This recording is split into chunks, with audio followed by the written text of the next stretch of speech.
Hello everyone, you're welcome to my channel. This is Word for Word Talk or Here's Word View, depending on where you're watching it from.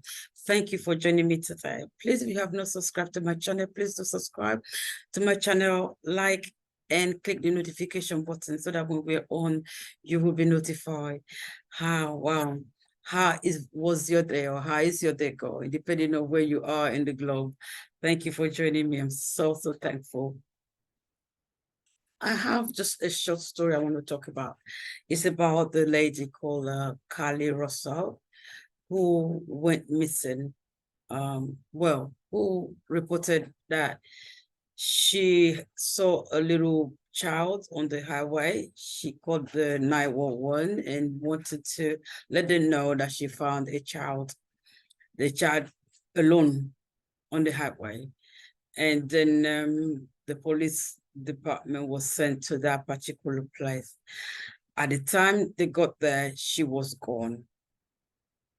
According to some news outlet, that she was gone within 3 minutes and some seconds. Every police got there. Her wig was found. Her cell phone was found. I think it's iPhone something was found.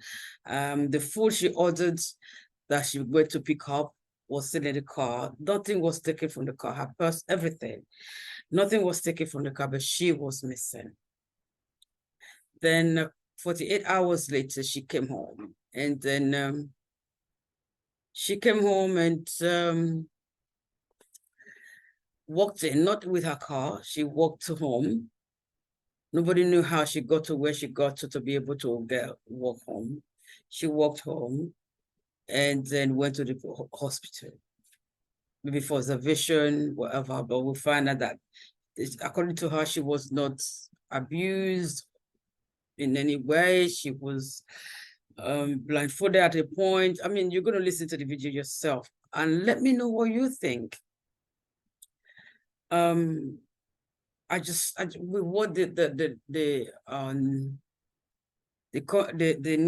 the briefing, you know, the Hoover Police Department or whatever, they had a briefing. The briefing here is that it's left so many people, or even the police department, with so many questions. They are thinking, I don't think that really happened. I think something else happened. But the problem is, you know, some people are thinking, okay, when it comes to certain people, the news does not carry their case so much, because when you report them missing, they're not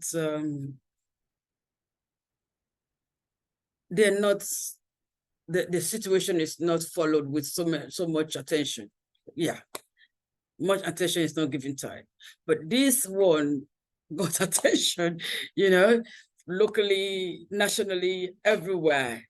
Social media, I mean, if people from her own place, they all went out to start searching for her and all of that. But now they're thinking there's so many holes in her story. Nobody has come out to say, well, yes, at that time of the night, about 9 something at night, we saw with chat too. We saw this, nobody had come out. I think her parents, or she don't want to talk right now. Her parents really want her to rest. I think the police department thinks she needs some rest so that she can come back to them and then actually give them the real story. I mean, fill them in where they think this doesn't add up, that doesn't add up. From when she left work to where she went to pick her food, to where she went to Target to buy Cheez-It and some kind of bar, you know, with a chocolate bar or something. She went to buy, then come home maybe before making that call of seeing a child. Some of the things she searched on internet just to find out, how does this work, how does that work, all of that the police has put together. Okay. She told them, what did you eat for the last 2 days? So she was fed with cheese. So, but she bought the cheese. So somehow it just feels something wasn't right. But I just hope that her case is true, because she'll be getting into trouble. There was a lady that did something like this in the US, 2016. And she made up a story that she was kidnapped by 2 Mexican women. I mean, it was all over the place. Come to find out, it was a fake kidnap story. She served 18 months in jail. I think she was asked to pay some fine because of so much money was put into searching for her. And here we go. And we just hope has this a true story. We're going to be listening to this for the next couple of days. I mean, the next few days, a week or so, because the more story are going to come, and I'm going to try my best to follow it. And just, because if it's false, then they're going to say, well, now what's going on with, we're putting attention to your case now. Now it's false or whatever. So it's such a funny story. And that this is going to be another. The parents felt, oh, well, they've gone through a lot for the last couple of days, just not knowing what happened to her. But now it's a different story completely. They're going to be worried about, okay, if she actually lied, now this is a big problem for them as well. Anyway, watch the video. Let me know what you think about the situation. Thank you so much. Pray for them. That's always what I say. We have a part to play, just a little part of it. Thank you for watching. Once again, don't forget to subscribe, like, share, click the notification button. See you next time, and you have a wonderful evening, morning, afternoon, wherever you're watching from. God bless you. Bye-bye. Hold on. Where in Fort Town are you? I'm right next to the exit 10 by the Hoover Med, like to get off by the Hoover Med. Okay, so you're before the exit? Yes. Okay, and were you headed southbound or northbound? Like towards Tuscaloosa or toward 280? Towards Tuscaloosa. Okay, and was the child on the left or right side? On the right side. Were they walking northbound or southbound? They're walking towards Tuscaloosa. Walking southbound? Or how old do they look? Like a toddler, maybe 3 or 4. Did you pull over with them? Are you still with them? Yes. Okay, are you with the child right now? No, I'm not. I didn't get out of the car. I can see them though. Do you mind staying and keeping an eye on them until we get there? Yeah, sure, yeah. Okay, what kind of car are you in? I'm in a red Mercedes-Benz. Is it a sedan or SUV? SUV. I mean, it's a sedan. Sorry. Can you put your hazards on for me? Yeah, they're on. Okay. Did you talk to the child at all, or did you say anything to them? No. Okay. No. Do they look like they're injured? No, they don't. Are they white, black, Hispanic, or Asian? They're white. Okay. Is it male or female? I think it's a boy, a little boy. White male? Okay. So is he wearing clothes? Yes. Okay. What is he wearing? It's a white t-shirt, and it doesn't look like he has any pants on. It looks like a diaper. And you don't see any cars anywhere? No, no cars anywhere.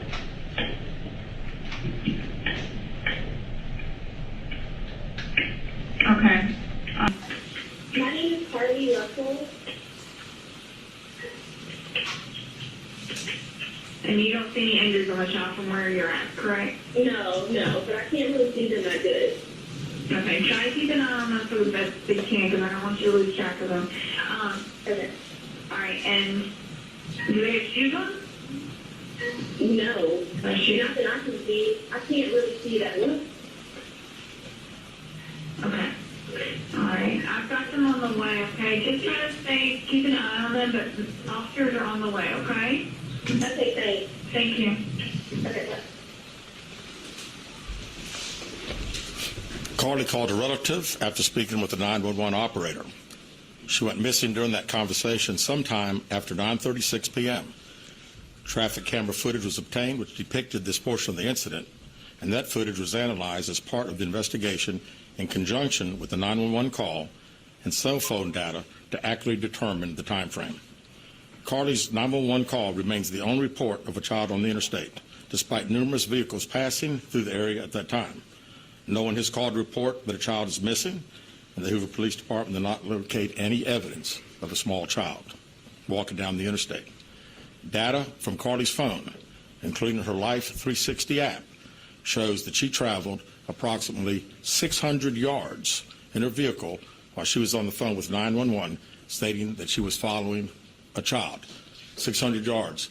That is 6 football fields straight, 600 yards.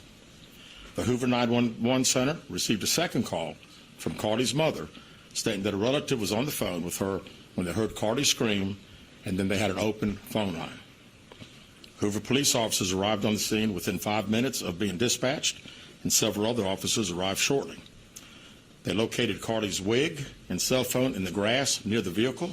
Her purse was located in the front seat of her vehicle with her Apple Watch in the purse. The food she ordered for Tzatziki's was also in the car. The items she purchased from Target, as well as the items taken from her place of employment, were not in the vehicle, nor were they located anywhere around the scene. Hoover Police deployed all available assets from the point in the search for Carly.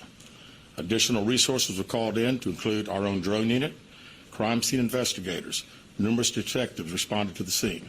Throughout the day Friday, officers from surrounding local and federal agencies assisted Hoover Police in the search for Carly Russell. Officers returned to the scene on 459 to conduct a thorough line search for evidence. K-9 teams from the Jefferson County Sheriff's Department responded to check for any sign of Carly, the child that she claimed to see, and anything else that could be considered evidence in this case. Those searches all turned up empty. Private citizens, including search parties organized by her family, friends, began looking everywhere that they could to find any trace. These searches took place throughout the day Friday and again on Saturday, yielding nothing.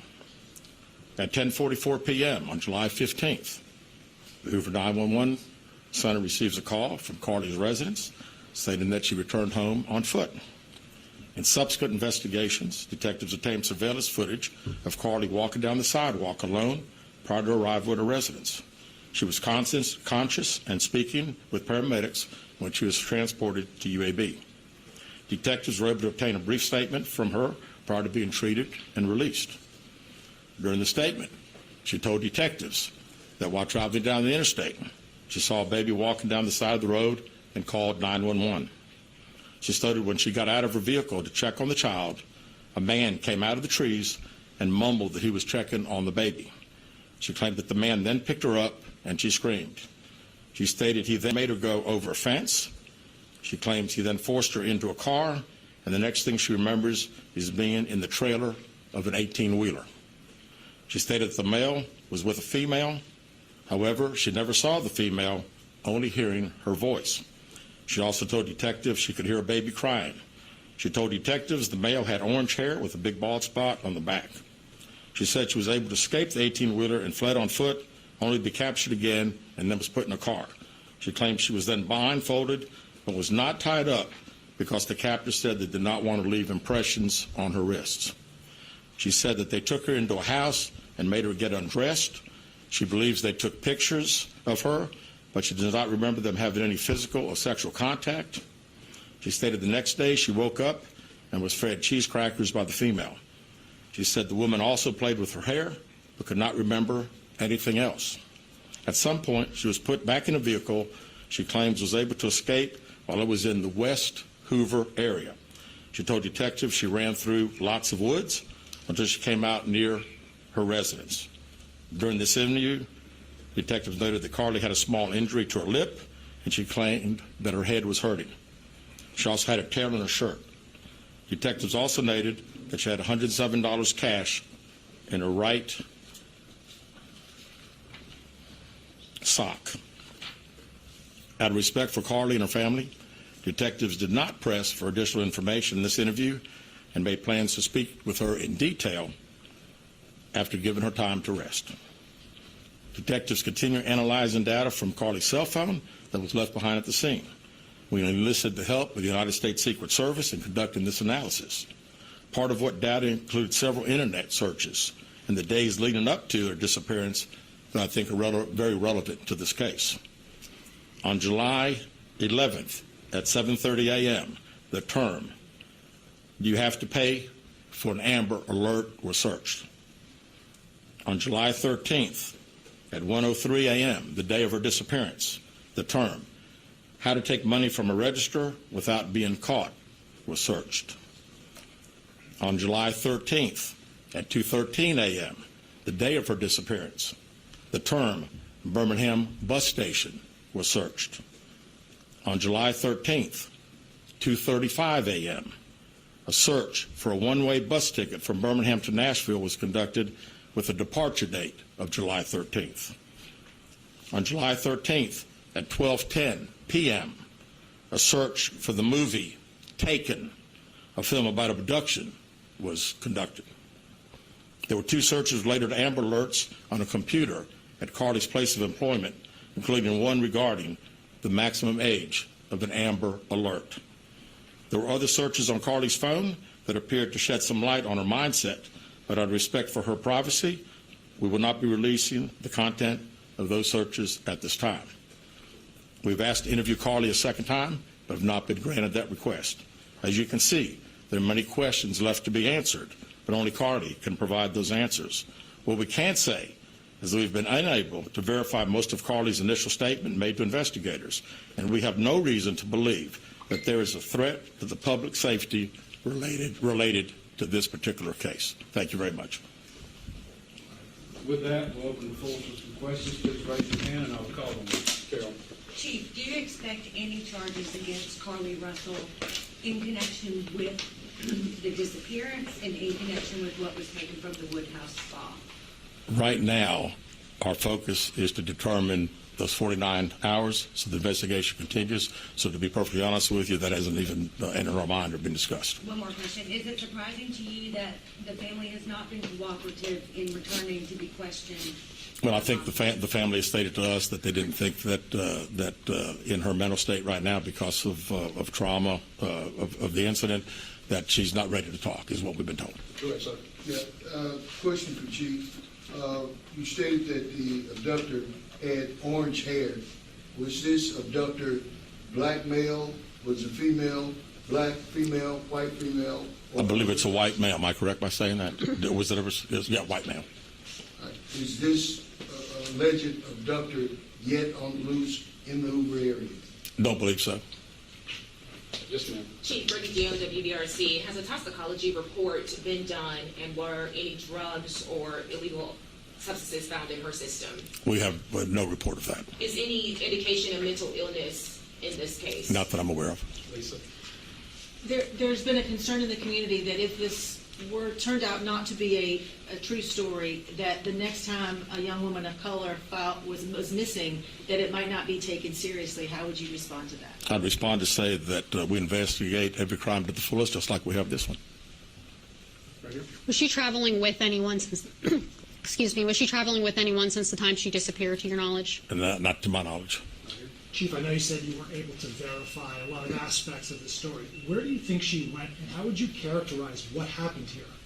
You know, that's the $100 question. You know, we pretty much know exactly what took place from the time she left work until she got on the 911 call, and we can see getting out of the car on the interstate from that footage. And after that, I think she only knows. We don't know. One quick follow-up. Her parents. Did you speak with Carly's parents, and why do you think it is they were so adamant that there was an abductor? Yeah, I think parents are believing what their daughter's saying, and we've had a very good rapport with the parents, met with them on several occasions. I've talked to them today a few times, and to make them understand that we're under pressure from our community, not only in our community of the state, but nationally when the story hit. And I just wanted them to understand that today we were going to have a press conference, and what we were going to detail today are facts. And everything that I've told you today is actual facts. It's not innuendos. It's not what I think. It's not what these detectives think. It is the factual information that we have. Chief Audrey Robinson, WDRC. How much time do you think you'll give the family before going back to Carly's work sentencing? Well, I think our detectives have talked to the parents, and we're ready. We're ready to talk as soon as she's ready. So, you know, she called right now. We're ready. One word to describe what went on, what would that one be? How about unknown? we know the facts that we have. Everything else is unknown at this time. In the back. What have the past few days been like for you, your department? This has been a stressful search, hasn't it? Well, absolutely. And again, the focus of the investigation that Thursday, when she went missing, of course, the focus was to get Carly home. That's what we wanted her safe and sound, and that's all happened. And then, of course, this has gotten to be not only a local, state story, but a national story. So, it is. It's a lot of stress on everyone in the Hoover Police Department, and the mayor, to every citizen here. We want to know the truth. As you stand here, are you frustrated? I wouldn't say I'm frustrated. I mean, I'm very happy that Carly's home. That was the main ingredient here, and then we'll figure it out. I promise you that. We'll end up figuring it out.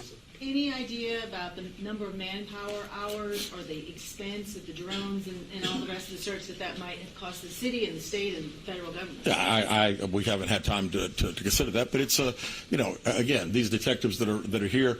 This is just a small group of people that have been associated with this case. We have put every available resource that we have on this case because we wanted to make sure that we found out everything. We wanted to get her home, and we have. Chief, was there any prior indication of mental health problems? Not that I'm aware of. Can you just expand on the people from the state, federal resources brought in? What were they doing exactly as you all were searching for her? Can you just expand on that? Sure. A lot of the from the FBI side, several agents helping us interview. I mean, as you well know, in a case like this, especially when it goes national, we got hundreds and hundreds and hundreds of calls. And when you get those calls, some of them may just be outlandish, but you've got to follow up on them because you never know that you may get that one tidbit. And I'd also say too that we had a great cooperation with the family. The family received hundreds and hundreds of tips, and every time they got a tip, they sent it to us. Would you say a crime has been committed No, in this case? we have not determined that. No. Keith Mims, WAGG 610 Summit Media. Question for Chief. With all of the searches that you mentioned, Chief, that were on Carly's phone, does that kind of give you an indication of her mind state during this ordeal, the 48 hours that she went missing? Well, again, we want to talk in facts, and I do think it's highly unusual to the day that someone gets kidnapped, that 7 hours, 8 hours before that they're searching the internet, Googling the movie Taken about an abduction. I find that very, very strange. Yes. Yes. Do you feel confident, do your investigators feel confident that you know why Carly Russell may have done this? No, we do not know. Absolutely not. Chief, can you explain for us, you mentioned that while I believe you said that Carly was on the phone with 911, she was traveling 6 football fields, which tells you what? Which tells me that I've had kids, and I'm sure a lot of people here have, and it's very, very, again, she said it, and I'm not saying it couldn't happen because I've always been one of these guys, never say never, but 6 football fields. I mean, I like athletics, I like football. 6 football fields. To think that a toddler, barefoot, that could be 3 or 4 years old, is going to travel 6 football fields without getting in the roadway, without crying, without any just moving down. It's just very hard for me to understand. Chief, have you used any technology to enhance that video from 459, and did you see a man grab her? We did not see, from what we can tell, we don't see anybody on the interstate other than her car and then someone getting out of her driver's side. We have sent that off to the FBI for enhancement. It has not been returned. Do you think in this case that charges will be forthcoming towards Carly Russell? And how serious of a crime is it to not only fabricate a 911 call, but to lie to law enforcement during an investigation? Well, again, that's not something that we've been discussed as we're going through the still investigation. But, people have to understand that when someone says something like this, we put every available resource. Everybody comes together from, like I say, state, local, federal. It's just a lot of work, and the gentleman earlier said frustrated. I mean, it is a little frustrating to think that all this has been done and we can't find anything out. Did anyone see her calling in from the side of the road when she made that 911 call? No, not to my knowledge. All right, so is this investigation held up until you can speak once again to Carly Russell? Well, there's a few things that we're still doing, but Obviously, we want to talk to Carly as soon as we can and do an in-depth interview. And at that time, I think we'll have these investigators doing some other things. So Chief, at this juncture, would you That's all say the this was a questions we're going to hoax? answer today. We appreciate you guys coming, and we'll be following up with y'all later. Thank you so much. Thank you for your time, Chief. thank you. Bye-bye.